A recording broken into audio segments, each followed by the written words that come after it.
ये तो हम सभी जानते हैं कि प्रकाश ब्रह्मांड में सबसे तीव्र गति से ट्रैवल करता है और हम ये भी जानते हैं कि प्रकाश की गति 2,99,792 किलोमीटर प्रति सेकंड होती है।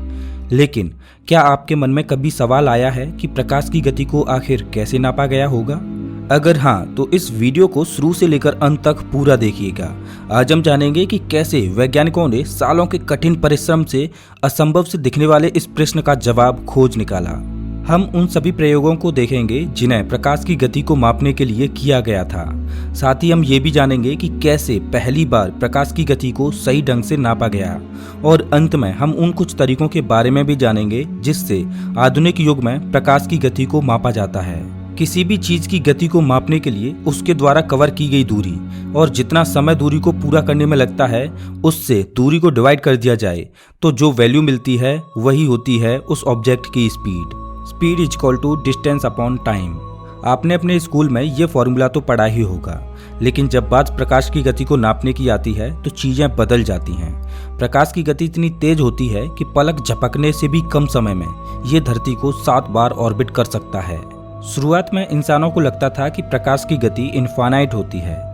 पुराने समय के लोगों के अनुसार प्रकाश बिना समय खर्च किए ब्रह्मांड के एक कोने से दूसरे कोने में जा सकता है। मतलब कि प्रकाश को एक जगह से दूसरे जगह तक जाने में 0 सेकंड का समय लगता है। यहाँ तक कि 15वीं शताब्दी से पहले तक भी कई महान वैज्ञानिकों का भी यही मानना था कि प्रकाश की गति इनफाइनाइट होती है, लेकिन जल्द ही उनका ये भ्रम टूटने वाला था। साल 490 बीसी में एम्पेडोसीज नाम के एक मैथमेटिशियन और फिलोसोफर ने यह दावा किया कि प्रकाश की गति इनफाइनाइट नहीं होती है, बल्कि प्रकाश भी एक निश्चित गति से ब्रह्मांड में ट्रेवल करता है। लेकिन उसी समय के एक और महान फिलोसोफर एरिस्टोटल ने एम्पेडोसीज की इस बात को सीधा सीधा नकार दिया। उस समय कई वैज्ञानिक ये भी माना करते थे कि प्रकाश हमारी आंखों से निकलता है, जिसके बाद हम किसी भी चीज को देख पाते हैं। लेकिन फिर साल 1021 में अलाहाजैन ने अपने द्वारा लिखी गई पुस्तक बुक्स ऑफ ऑप्टिक्स से लोगों के सामने कई ऐसे तथ्य रखे जो इस बात को नकारते थे कि प्रकाश हमारी आंखों से निकलता है। उन्होंने बताया कि प्रकाश हमारी आंखों से नहीं निकलता, बल्कि ये किसी वस्तु से टकराकर हमारी आंखों तक पहुंचता है। अपनी किताब में उन्होंने लिखा कि प्रकाश कोई जादुई चीज नहीं बल्कि एक मैटर की तरह है। इसी के साथ उन्होंने ये भी बताया कि चूंकि प्रकाश एक मैटर है, इसी कारण इसे एक जगह से दूसरी जगह तक जाने में समय लगता है और प्रकाश एक सीमित गति से ट्रेवल करता है। इसी के साथ 11वीं सदी में ही एक और महान खगोल शास्त्री अबू रियान अल बिरूनी ने भी माना कि प्रकाश की एक निश्चित गति होती है। उन्होंने ये भी बताया कि प्रकाश की गति ध्वनि की गति से कहीं अधिक होती है। उसके बाद 13वीं सदी में रोजर बेकन और विटोलो ने बताया कि प्रकाश की गति यूं तो वैक्यूम यानी कि स्पेस में इनफाइनाइट होती है, लेकिन किसी मीडियम जैसे कि हवा या फिर पानी में प्रकाश एक निश्चित गति से ट्रेवल करता है। पर क्योंकि इनमें से किसी भी मैथमेटिशियन या कहें खगोल शास्त्री ने प्रकाश की गति की कोई एग्जैक्ट वैल्यू नहीं दी थी, ना ही तो उन्होंने इससे जुड़ा कोई एक्सपेरिमेंट किया था, तो इसलिए उस समय तक भी लोग यही मानते थे कि प्रकाश की गति इनफाइनाइट ही होती है। प्रकाश की गति को नापने का सबसे पहला प्रयास साल 1629 में आइजैक बीकमैन ने किया था। आइजैक बीकमैन ने एक आदमी को 1 मील की दूरी पर खड़ा किया और उसके हाथ में मिरर थमाकर कैनन फ्लैश से प्रकाश को छोड़ा। लेकिन दुर्भाग्यवश इस एक्सपेरिमेंट का कोई नतीजा नहीं निकला और आइजैक बीकमैन को निराशापूर्वक लौटना पड़ा। गैलीलियो गैलीली का भी यही मानना था कि प्रकाश निश्चित गति से ट्रेवल करता है, पर उसकी स्पीड कितनी होती है यही जानने के लिए उन्होंने भी बीकमैन जैसा एक एक्सपेरिमेंट साल 1638 में किया।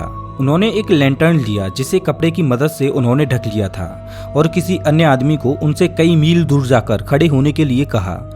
उन्होंने सोचा कि जितना समय प्रकाश को लैंटर्न से उस आदमी तक पहुंचने में लगेगा, उसी से भी प्रकाश की गति का पता लगाया जा सकेगा। आपको बता दें कि उस समय आधुनिक घड़ी नहीं थी, इसलिए गैलीलियो गैलीली ने पल्सोगन नाम की एक घड़ी का प्रयोग किया था जो पेंडुलम के कॉन्सेप्ट पर काम करता था। खैर, उसके बाद जब गैलीलियो ने लैंटर्न से कपड़ा हटाया तो प्रकाश इतनी तेज गति से दूसरे छोर पर खड़े आदमी के पास गया कि वह समय मापने में असफल रहा और आइजैक बीकन की तरह ही गैलीलियो गैलीली को भी खाली हाथ लौटना पड़ा। गैलीलियो गैलीली ने इस एक्सपेरिमेंट को कई किलोमीटर की दूरी से भी दोहराया था, पर फिर भी वे प्रकाश की गति को निकाल पाने में असफल ही रहे। लेकिन वे इतनी बात तो समझ ही गए थे कि प्रकाश की गति निश्चित होती भी होगी, तो वह इतनी तेज होगी जिसे इन एक्सपेरिमेंट्स के जरिए नहीं मापा जा सकता। गैलीलियो गैलीली के अलावा दुनिया भर में प्रकाश की गति को निकालने के लिए कई सारे एक्सपेरिमेंट्स किए जा रहे थे, पर कोई भी इसका संतोषजनक जवाब नहीं दे पा रहा था। ठीक उसी सदी में ओली रोमर नाम के एक खगोलविद जुपिटर के चांद आयो की पढ़ाई कर रहे थे। वैसे तो उन्हें प्रकाश की गति निकालने में कोई रुचि नहीं थी, लेकिन उन्होंने जुपिटर के चांद आयो की पढ़ाई करते वक्त कुछ ऐसा पाया जिससे वे भी प्रकाश की गति को निकालने को मजबूर हो गए। उन्होंने पाया कि आयो 1.76 दिनों में जुपिटर का एक ऑर्बिट पूरा कर लेता है। बाद में उन्होंने आयो के रोटेशनल स्पीड की गति को जानने की कोशिश की। अपनी महीनों की ऑब्जर्वेशन में उन्होंने पाया कि कभी कभार आयो जुपिटर को बेहद तेज गति से ऑर्बिट करता है, तो कभी उसकी गति जुपिटर को ऑर्बिट करते वक्त धीमी होती है। पर ऐसा कैसे मुमकिन हो सकता है? हमारी और आपकी ही तरह वे भी इस बात से हैरान थे। उन्होंने इस बारे में बहुत सोचा, पर कोई भी संतोषजनक उत्तर उन्हें भी प्राप्त नहीं हो रहा था। काफी सोच विचार के बाद एक दिन उन्होंने इस अजीबोगरीब घटना को धरती और जुपिटर की कक्षा से जोड़कर समझने का प्रयास किया, और अपनी रिसर्च में उन्होंने पाया कि जब धरती जुपिटर से दूर होती है तब आयो धीमी गति से जुपिटर को ऑर्बिट करता है, और जब धरती जुपिटर के करीब होती है तब आयो तेजी से जुपिटर को ऑर्बिट कर रहा होता है। लेकिन फिर भी उन्हें ये समझ नहीं आ रहा था कि आखिरकार धरती और जुपिटर के दूर और पास होने से आयो की गति पर प्रभाव क्यों पड़ता है। वैसे भी धरती जुपिटर से काफी दूर है, इसीलिए धरती के पास या दूर होने से आयो की गति पर कोई प्रभाव नहीं पड़ना चाहिए था। वे कई दिनों तक इसी बात से परेशान थे, लेकिन फिर एक दिन उन्होंने इस घटना को प्रकाश के साथ जोड़कर समझने का प्रयास किया, और इस दौरान उन्हें एक ऐसी बात पता चली जो प्रकाश की गति से जुड़ी सभी समस्याओं का समाधान निकालने वाली थी। वे ये बात अच्छी तरीके से समझ चुके थे कि आयो की गति में किसी भी तरह का परिवर्तन नहीं आता, बल्कि जब धरती जुपिटर के पास होती है तब जुपिटर और चांद आयो से सूरज की रोशनी टकराकर धरती तक पहुंचने में कम समय लगाती है। इसीलिए जब जुपिटर धरती के निकट होता है तब आयो पहले दिखाई देता है और तेजी से जुपिटर की कक्षा में गति करते हुए भी नजर आता है। वहीं जब जुपिटर धरती से दूर होता है तब सूरज की रोशनी को जुपिटर से धरती तक पहुंचने में ज्यादा समय लगता है, और धरती से देखने पर ऐसा लगता है मानो आयो जुपिटर को धीरे ऑर्बिट कर रहा हो। इससे ये तो साबित हो ही चुका था कि प्रकाश की भी एक निश्चित गति होती है, पर वह गति कितनी है यही ओली रोमर ने जानने का प्रयास किया। उन्होंने जुपिटर से धरती के सबसे दूर और सबसे पास वाली दूरी को माइनस किया। उत्तर प्राप्त होने के बाद उन्होंने इस घटना में लगने वाले समय को निकाला, और इससे प्रकाश की जो गति ओली रोमर ने निकाली वह थी 2,10,000 किलोमीटर प्रति सेकेंड। यहाँ पर आप में से कई लोग कहेंगे कि ये तो प्रकाश की असल स्पीड है ही नहीं। वेल, ये बात बिल्कुल सही है, लेकिन फिर भी ओली रोमर द्वारा की गई यह खोज बेहद अहम थी, क्योंकि ये पहली बार था जब किसी खगोलविद ने प्रकाश की गति को नापा था। यहाँ पर ध्यान देने वाली बात यह भी है कि रोमर को जुपिटर और धरती के रेडियस और सही डिस्टेंस की जानकारी नहीं थी, और इसी जानकारी के अभाव में उनके द्वारा निकाली गई प्रकाश की गति एक्यूरेट नहीं थी। वैसे देखा जाए तो उनके द्वारा निकाली गई प्रकाश की गति बिल्कुल खराब भी नहीं थी। ओली रोमर के बाद 1727 में जेम्स ब्रैडली नाम के एक खगोलविद ने कुछ एस्ट्रोनॉमिकल मेथड्स का प्रयोग कर प्रकाश की स्पीड को थोड़ा और एक्यूरेट किया। जेम्स ब्रैडली ने पाया कि आसमान में जो तारे हमें दिखाई देते हैं वो अपने असल पोजीशन पर नहीं होते, क्योंकि धरती लगातार सूर्य के इर्द गिर्द चक्कर लगाती रहती है। इसी कारण पूरे साल भर में तारे हमारे नजरिए से एक छोटे गोलाकार में घूमते हुए प्रतीत होते हैं। तो क्योंकि तारे अपने असल पोजीशन पर नहीं दिखते, इसीलिए जेम्स ब्रैडली ने अनुमान लगाकर बताया कि अगर आप एक तारे को दिसंबर टाइम से देखोगे तो वह आपको उस पोजीशन पर दिखाई देगा जिस पोजीशन पर वह जून में होगा। इस फिनोमिना को पैरेलैक्स कहा जाता है। जेम्स ब्रैडली ने स्टेलर एब्रीविएशन कॉन्सेप्ट का यूज कर मैथमेटिकली तारों के असल पोजीशन और धरती से दिखने वाले पोजीशन के एंगल्स में डिफरेंस पता किया, और धरती की स्पीड को ध्यान में रखते हुए कुछ इक्वेशंस के जरिए प्रकाश की स्पीड को निकाला, जो कि थी 3,03,000 किलोमीटर प्रति सेकेंड। जेम्स ब्रैडली द्वारा निकाली गई प्रकाश की यह स्पीड काफी हद तक एक्यूरेट थी।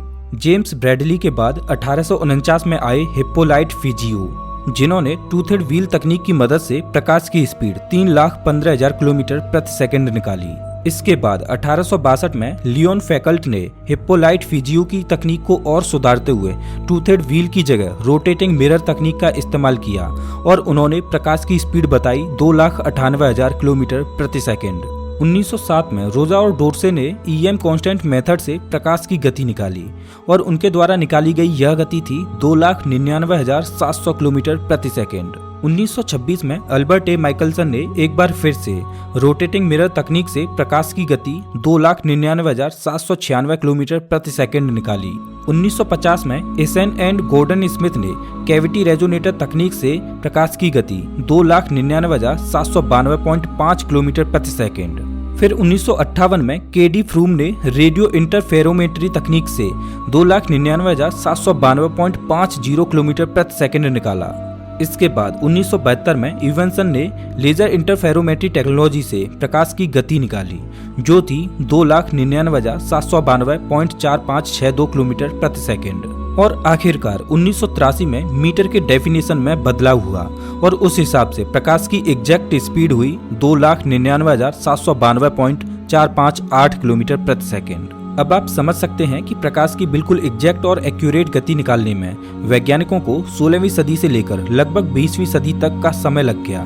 मतलब कि लगभग 400 साल लगे प्रकाश की एग्जैक्ट और एक्यूरेट गति को खोजने में। यहाँ पर आपको बता दें कि वो सारे तकनीक जिनसे प्रकाश की गति को मापा गया है वे बेहद ही कॉम्प्लेक्स हैं और उन्हें समझना आम इंसानों के लिए कठिन है। इसी कारण हमने इन्हें कवर नहीं किया। अगर आप डिटेल से इन सभी तकनीकों को समझना चाहते हैं तो विकिपीडिया वेबसाइट पर जाकर पढ़ सकते हैं। अगर आपको ये वीडियो अच्छा लगा हो तो इसे लाइक करें और ऐसे ही मजेदार वीडियोज के लिए चैनल को सब्सक्राइब करें, साथ ही बेल आइकॉन दबाएं।